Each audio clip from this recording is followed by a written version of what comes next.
مولانا طارق جمیل صاحب ایک روایت بیان کرتے ہیں، کہتے ہیں جب رسول اللہ صلی اللہ علیہ وسلم کی وفات میں 1 ہفتہ باقی رہ گیا تو صحابہ کرام آئے، سیدنا عبداللہ ابن مسعود آئے اور آ کر اللہ کے نبی صلی اللہ علیہ وسلم کے پاس بیٹھے. آپ نے اپنے اصحاب کو دیکھا تو آپ کی آنکھوں میں آنسو آ گئے اور کہا میں تمہیں اللہ کے حوالے کرتا ہوں. سیدنا ابن مسعود نے فرمایا اے اللہ کے نبی یہ تو الوداعی گفتگو لگ رہی ہے، لگتا ہے اب آپ ہم سے جدا ہونے والے ہیں، آپ ہمیں اپنے کفن دفن غسل کے بارے میں حکم جاری فرمائیں. فرمایا میرا غسل میرے اہل بیت دیں گے. کہا کفن کون دے گا؟ کہا کفن بھی میرے اہل بیت دیں گے. کہا جنازہ کون پڑھائے گا؟ کہا جب غسل اور کفن سے فارغ ہو جاؤ تو حجرہ عائشہ میں سے تم سارے نکل جانا، مجھے اکیلے یہیں پر چھوڑ دینا، سب سے پہلے میرا جنازہ اللہ پڑھے گا. جب آپ کے جانے میں 1 ہفتہ باقی تھا دنیا سے تو صحابہ آئے، عرض کی یا رسول اللہ، تو آپ نے ان کو دیکھا تو آپ کی آنکھوں میں آنسو آ گئے. تو آپ نے کہا میں تمہیں اللہ کے سپرد کرتا ہوں، اللہ تمہارا ساتھی ہوں.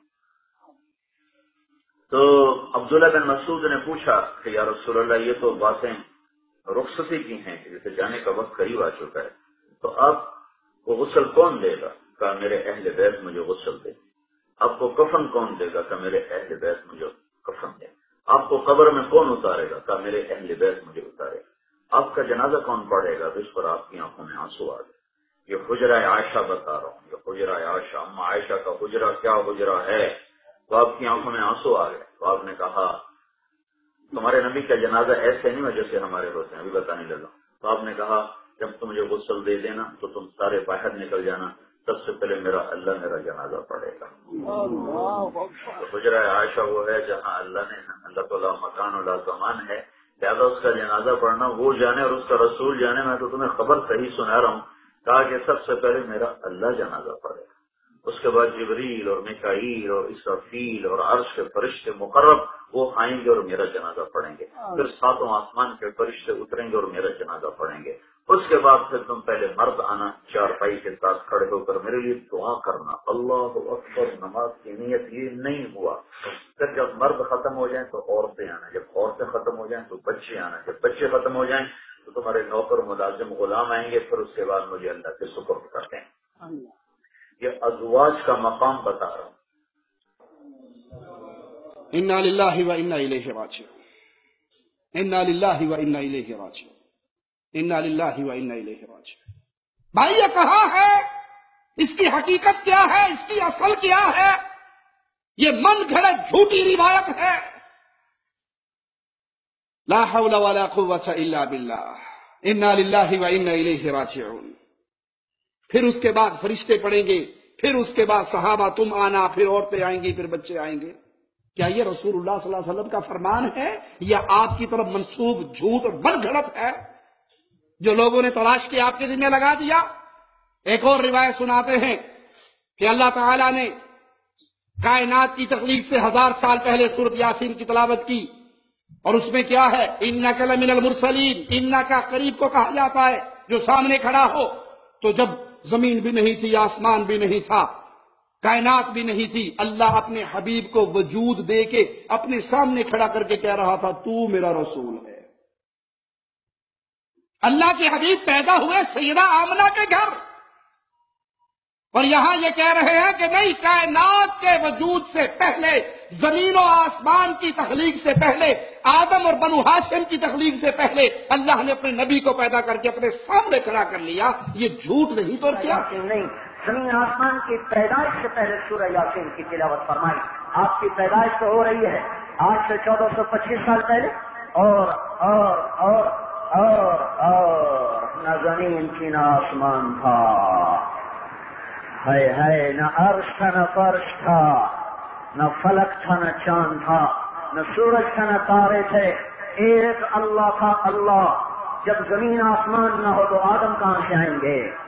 آدم کہاں سے آئیں گے؟ عرب کہاں سے آئیں گے؟ بنو ہاشم کہاں سے آئیں گے؟ عبداللہ کہاں سے آئیں گے؟ آمنہ کہاں سے آئیں گی؟ ابھی تو کچھ بھی نہ تھا، نہ دھرتی نہ آسمان، نہ یہ نہ وہ، نہ شرق نہ غرب، نہ شمال نہ جنوب. اللہ اللہ اپنی ذات میں اللہ.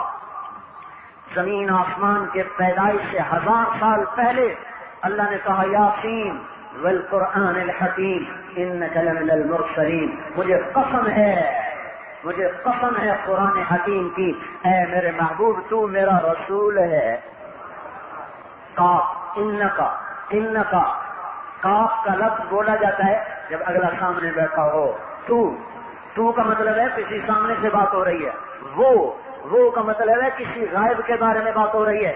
تو اللہ کہہ رہے انکا آپ، اے میرے محبوب آپ، اے میرے محبوب تو۔ یہ من گھڑت قصہ نہیں، من گھڑت روایت نہیں، تو اور کیا ہے؟ مشرکین نے، قبر پرستوں نے، غیر اللہ کی عبادت کرنے والوں نے ایسی روایات تراشی اور عوام کے اندر مشہور کر دی جو اسلام کی ضد ہے، جو توحید کی ضد ہے، جو عقیدہ صحیحہ کی ضد ہے، لوگوں میں پھیلا دی۔ کہیں پتھروں پہ امیدیں لگا دی، کہیں قبر والوں سے امیدیں جوڑ دی۔ حالانکہ رسول اللہ صلی اللہ علیہ وسلم کو اللہ نے قبر پرستوں، پتھر پرستوں کی طرف تو بھیجا تھا۔ ابو جہل پتھر پرست نہیں تھا، صنم پرست نہیں تھا۔ آج یہ روایتیں گھڑ کے آپ قوم کو سنا دیں کہ پتھر سے بھی امیدیں لگا لو تو فائدہ ہوتا ہے۔ آپ آئے ہی پتھر کے پجاریوں کو صنم پرستی سے ہٹا کر اللہ کی عبادت کی طرف منہ موڑنے کے لیے، لوگوں نے اس کو اپنی خواہشات پوری کرنے کے لیے عوام میں مشہور کیا، توحید کو مٹانے کے لیے، شرک کو پھیلانے کے لیے۔ یہ ایک گھناؤنی سازش ہے لوگوں کی۔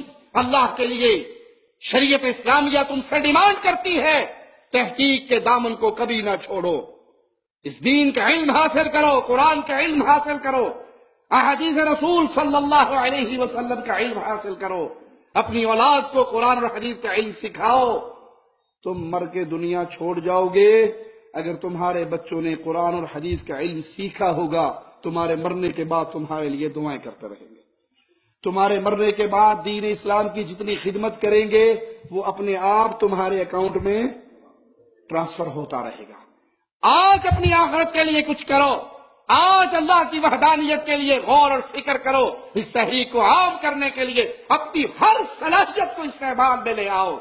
اللہ سے دعا ہے اللہ ہمارے گناہوں کو معاف فرمائے، اللہ ہماری خطاؤں کو معاف فرمائے، اللہ ہمیں زندہ رکھے، ایمان پہ رکھے، توحید کا عقیدہ، توحید کا لا الہ الا اللہ کے پیغام کا خادم بنا کے رکھے۔ جب تک زندہ رہیں ہماری جان، ہمارا مال، ہماری صلاحیتیں، ہمارا ایک ایک لمحہ خالق و مالک کی عبادت میں گزرے۔ پیارے بھائیوں، یہاں پہ یہ جملہ یاد رکھنا، آپ دنیا کا کوئی کام بھی کریں اس کو سیرت محمد الرسول اللہ کے مطابق کریں تو آپ کا وہ عمل آپ کے لیے قیامت کے دن باعث اجر و ثواب ہوگا۔